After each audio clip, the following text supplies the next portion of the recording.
শুভ সন্ধ্যা বন্ধুরা। আমি এসেছি আজকে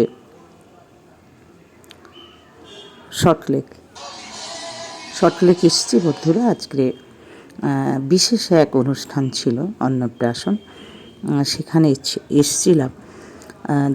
গেছি আমাদের মন্দিরের সেক্রেটারির নাতির আজ হলো অন্নপ্রাশন। অন্নপ্রাশন বলতে বিশাল একটা পার্টি, বিশাল আয়োজন। তো আপনারা দেখতে পাচ্ছেন, আপনারা সবাই আশীর্বাদ করবেন বাচ্চাটি যেন মানুষের মতো মানুষ হতে পারে, ভালো হয়, দীর্ঘজীবী হয়।